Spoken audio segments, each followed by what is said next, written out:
Hello and welcome. My name is Megan Lucky and this is A Lucky Life. Come along with me as I try and get to know myself better and hopefully help you get to know yourself better too. Happy 2024, everyone. I hope you guys have gotten the year off to a wonderful start. I have not. I've been sick, so I like to think of it like my body is cleansing and purging all of the negativity and all the toxins out to start the new year. But I've been down and out for the count a little bit the last week or so. I know you probably don't believe me, but I am feeling better. Even though you can hear it, it's still in my voice. I still have some lingering symptoms, but I always feel like a colds and whatever winter sickness that you have just takes forever to fully go away. But I made a funny joke and making fun of myself because I went to some parties over New Year's in Florida, of course, and I ended up sick, but it's not COVID. And I took a COVID test and I posted like a picture of my COVID negative test saying like, I'm unwell, but it's not COVID. And this is why we can't have nice things. This is why I can't make funny jokes anymore. I'm still going to, but it's all these fucking idiots saying, oh, I thought that was a pregnancy test. I thought you were pregnant. Congratulations. Like it says COVID on the test and like read the caption. Anyways, so moving on. This week we are going to talk about New Year's resolutions, and I'm really excited for this topic. And I'm sure some of you same idiots are probably like, why are you talking about New Year's resolutions? It's January 9th. It's too late for that. And what I have to say to that is, no, it's not. It's never too late to set good goals. I actually think it's a good time to talk about it because even if you have set them already and you're really happy with them, maybe you want to add some, maybe you want to revise some of your New Year's resolutions. Maybe you're something like me or definitely like past me who didn't take the time to make New Year's resolutions because holidays are busy with parties and catering to so many different things in so many different places at once. So let's take some time today to talk about our New Year's resolutions. The podcast is a place that I want to focus some of my resolute energy. I don't know if that's a thing or if I'm saying that right at all, but I want to focus some of that energy towards this year. And one of the things that I talked about in the last episode was I want to prepare more. I'm breaking this down into bi-weekly episodes so that I can really give a lot more of my attention to the episodes and I'm not just churning them out to churn them out. So I did a lot of preparation for this episode. I listened to some of my favorite podcasters talk about New Year's resolutions. I watched YouTube videos. I did some meditations. I did some research. And I also did some reflecting of my own to kind of be able to say what I want to say. Setting aside time to prep and making these episodes bi-weekly are among many things that I would like to play around with and adjust regarding the podcast this year. Another thing that I would like to adjust ever so slightly is our tarot card. One tarot card every podcast. I'm keeping that, but I'm going to move it to the end of the podcast because I realize and I just feel like it's not seamless. It makes it hard for me to kind of transition sometimes. I also feel that it's not for everybody and it kind of can take away from the purpose and the main points of the episode, at least in the beginning. So if I have it at the end, if you really want and if you really hate the freaking tarot card that much, you can dip out early and I won't judge you. So lots of new and fun different changes to come for the podcast this year. Now let's talk about resolutions that we can all relate to and resolution rules and steps that we can use to make better goals and better New Year's resolutions for ourselves for this year. I also just say that I used to hate New Year's resolutions. Like I used to hate them. I actually boycotted New Year's resolutions for at least 2 years because I was like, they always made me feel like shit about myself. They made me feel shame. They made me look back at years past and be like, wow, like I haven't done anything that I wanted to do. I have the same resolutions every year. We used to do them as a family, and this is nothing against my family and the way we did that. But we would sit around the table and talk about our resolutions, and I would feel pressure to add ones that the rest of my family had or that my family thinks I should have. And I just felt like shit whenever I did them. I remember talking with my therapist last year about New Year's resolutions and how I always felt like shit when I made them. And she was like, well, you should steal my New Year's resolution rule, which is one word of the year. And I know that that's like a thing now. And I actually ended up not only stealing this rule, but I stole her word. Her word was alignment. And I wanted my word to be balance.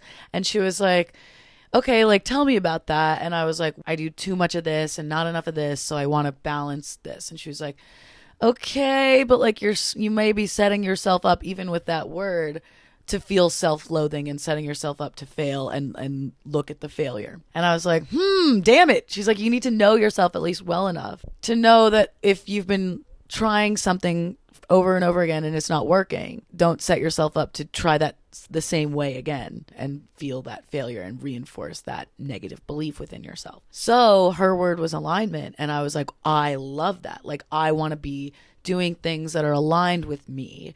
And that made more sense for who I was at the time, who I wanted to be, and it made me feel good about where I was going. You can steal that word if you'd like. I'm sharing it. I might even use it again this year. However, I could also have the word balance this year because I would define it so much differently than I would last year, which is why it could work this year.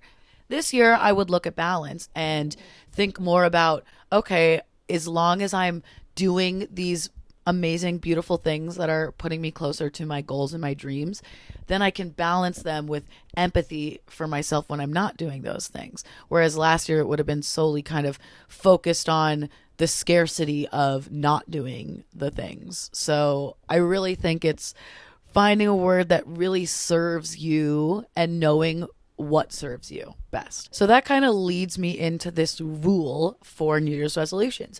Make sure that your New Year's resolutions aren't setting you up for failure. They're not overly ambitious. It's great to be ambitious. It's great to believe in yourself, but know yourself well enough to know that you're not setting yourself up for failure. Know that your goals are digestible and actually attainable within your capacity. So how can we find this balance in our New Year's resolutions? How can we avoid feeling like shit when we're making these New Year's resolutions, right? Let's talk about some tools and tips that I have for avoiding this. First of all, you can just come up with one word like we talked about. Also, find the balance between quality and quantity. We don't want to set too little. We still want to have faith in ourselves and we want to really make our dreams happen and not waste any time, but we also don't want to have too much. So finding the balance. Another way we can help ourselves achieve this balance when making our New Year's resolutions is to make sure that we're acknowledging what worked and went well in 2023 and the years past and what we want to continue. Not just what we want to do differently, not just the new things that we want to do or not do, but the things that we want to continue. That way we're acknowledging the progress that we've made and we're feeling good about that. And we want to continue these things. Like, for example, for me, this year, I did so much better than any year ever in reading. I read 30 plus books and I haven't done that in ages.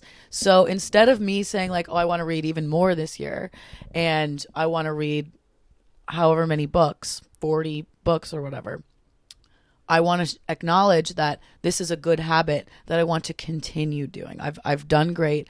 Keep it up.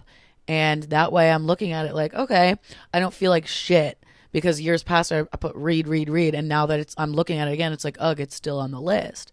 But it's something that I'm continuing now. It's something that I've already created the habit of doing. I just want to continue that and acknowledge and give myself a little pat on the back that I'm not starting from scratch here and I'm not loathing myself for never having started this good habit. Something I've seen a lot, it's very trendy in the New Year's resolutions department this year, is ins and outs. Lists of ins, things you want to bring into your life this year, and outs, things you want to release and get rid of. But again, I think that neglects the continuation, things you want to continue doing. So I really think that's an important part that kind of list negates. So as long as you kind of can incorporate it in that, then by all means, go for it. Do your ins and outs lists. And another tool is, like we said, reflecting on what went well this year, we also want to reflect on what didn't go well this year or what could have gone better, and not focusing in and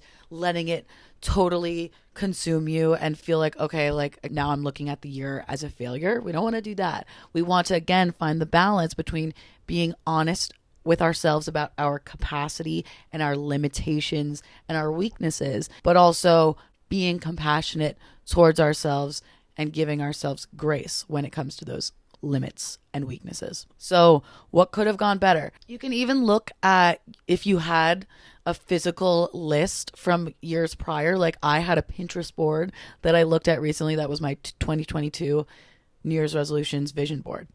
And I looked at the vision board and I saw a lot of things that I had not done. And I was like, oh, like, okay, I need to move those things onto the new list this year. But I also saw a lot of things that I had done. So some of those things that I hadn't done and that didn't necessarily go this year was something as simple as drinking more water. Didn't do well at last year. I'm not going to go from 0 to 100, but I definitely am going to focus more on it this year. And there were also things that weren't as obvious that were like, maybe I made a little bit of progress, maybe I didn't. But again, just how I reacted to all these things gives me so much information on how to make my goals. Like boundaries was on my list. And I'm thinking, no, I didn't really do well on boundaries this year, but I also did a lot better than years past.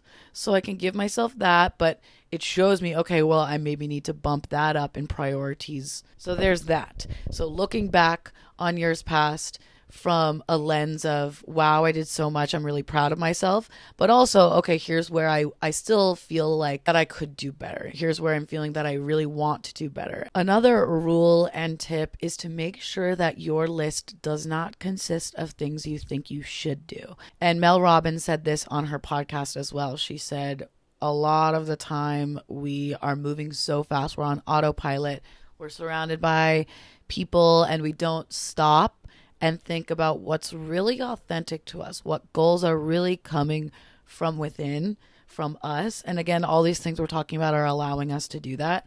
But it's important to mention that we shouldn't be doing things just because we think we should, but things that we really, really want because they're authentic to us. Okay, now that we've talked about like looking backward, looking at years past and reflecting and how that can help our New Year's resolutions, now let's talk about looking forward and how that can help making our New Year's resolutions, because it's important to be able to envision and be authentic, like we said, about that vision and who we want to be a year from now and who we need to be now to be able to get to that version of ourselves within a year. A few questions you can ask yourself to help come up with that vision. Who do you want to be a year from now? What kind of person, more specifically, do you want to be a year from now? And what do you want to achieve a year from now? What do you want to achieve in your lifetime? And how can you be that person now? What kind of changes do you need to make now to work towards being that kind of person who achieves those kinds of things? And how does the suggestion of those changes make you feel? Do they make you feel bad about yourself? Do they make you feel excited and encouraged and motivated? Let's say you've already made your New Year's resolutions and a lot of them are things you think you should do, and you're kind of like, I don't know where to even start with things that I want to change that are authentic to me. I don't know what I really, really want to change and what is coming from outside of me. And I don't know where to begin. Like, I know I want to be better. I don't feel good about myself, but I don't even know what to change. I'm not telling you what you should do, but here are some of the categories that you can use as broad umbrellas for your New Year's resolutions if you need places to jump off of. Relationships is a big one for me. I know that I'm someone who really values my connections with other people. I have goals with how I want to be as a partner romantically. Like, even if you're not in a romantic relationship, you can still practice with your family and your friends on being the version of you who gets triggered and responds and reacts in a healthier way than you do now or than you have in the past, you can still work on those things that will inevitably come up in romantic relationships with yourself and with other people. And you can practice that.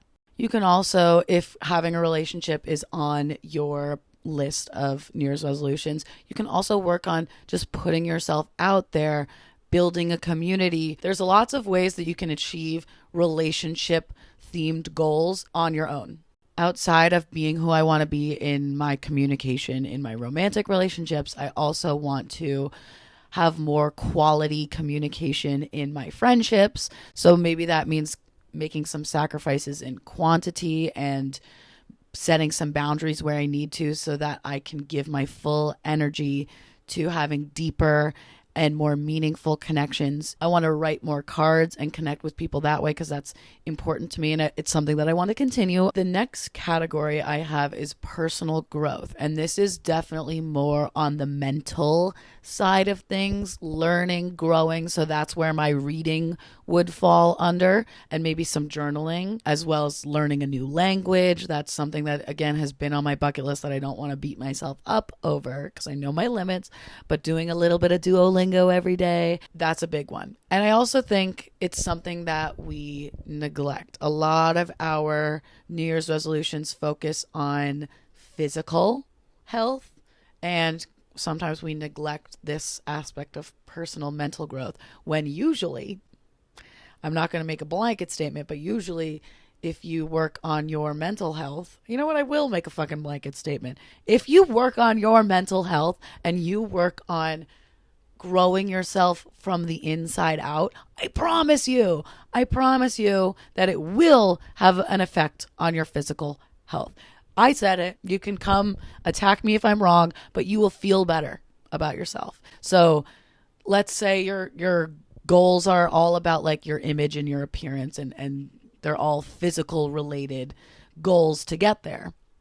If you work on your mental health, I promise you'll start looking at your image a little bit differently. You may still want to improve losing weight or building muscle in certain areas, but if you work on your mental health, those things will be easier to achieve and they will be much happier to achieve, and you'll remove some of the mental blocks that you don't even know that you have in order to get there. This is my biggest category, and this is my best piece of advice for you, is don't neglect this category this year. Moving on seamlessly to our next category is physical health.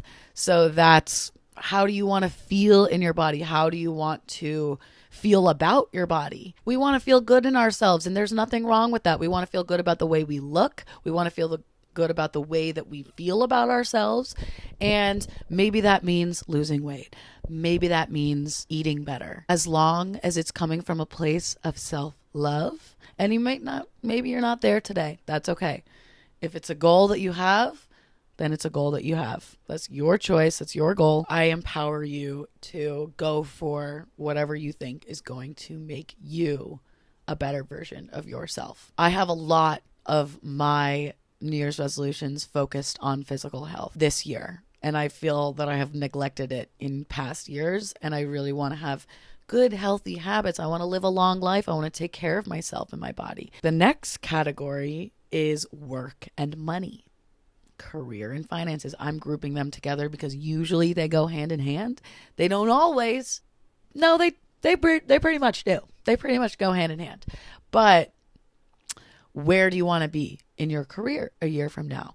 Maybe you want a promotion. Maybe you want to change career paths. Maybe you want to take on a side hustle. Where are you in a year, and what do you need to do today to start working towards that goal? Whether it's saving more money, putting more money in the bank. Set those goals authentically for yourself. Know your limits, but also give yourself faith and deadlines and stick to them. The next category is spirituality.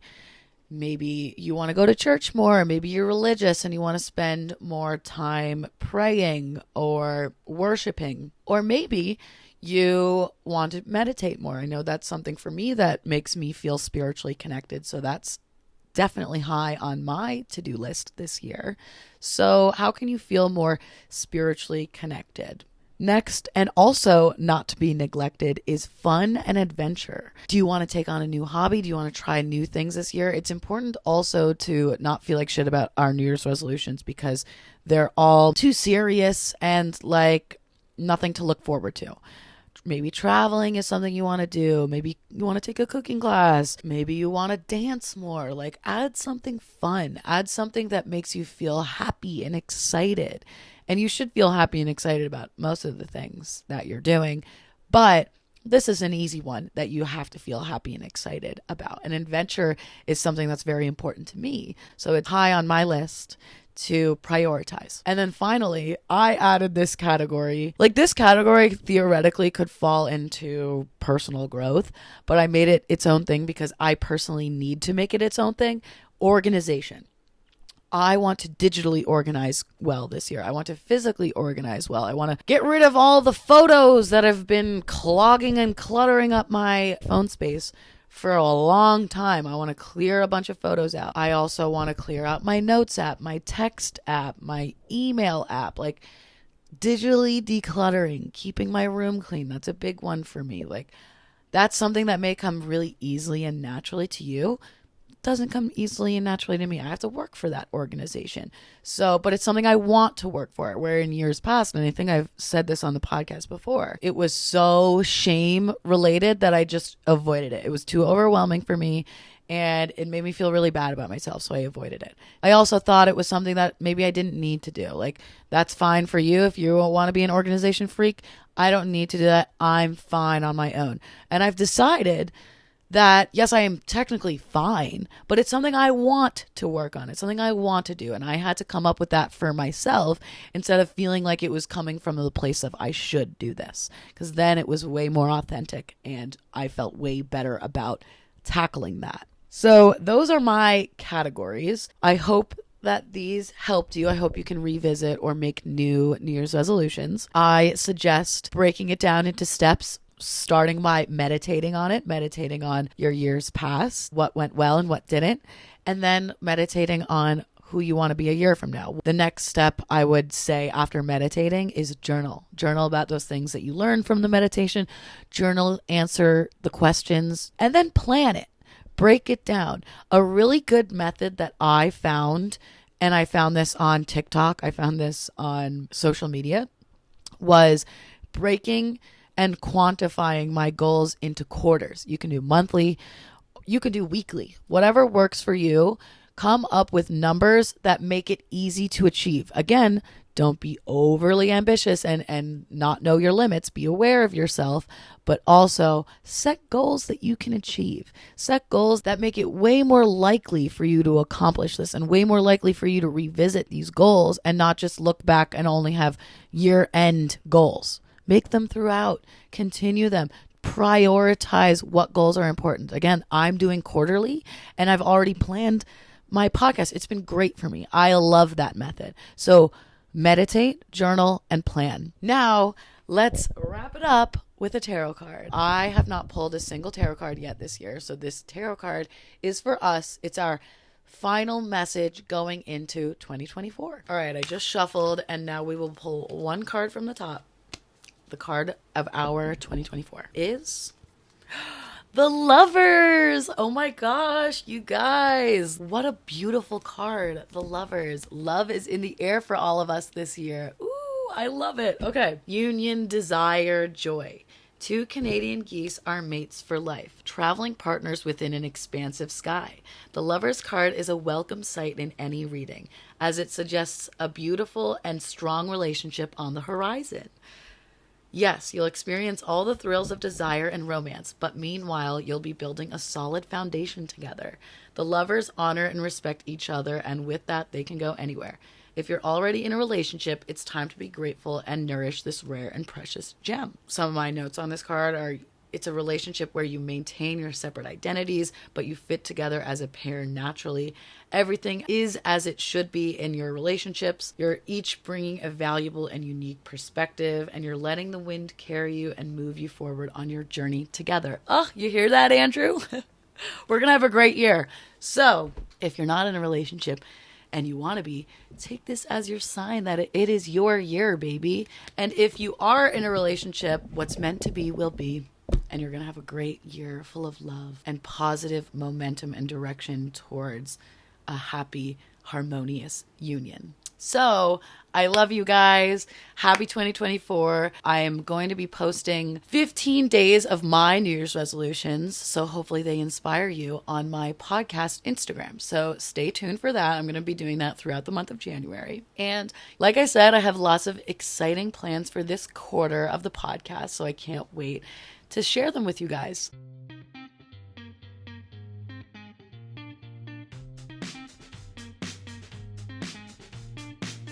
Hello and welcome. My name is Megan Lucky and this is A Lucky Life. Come along with me as I try and get to know myself better and hopefully help you get to know yourself better too.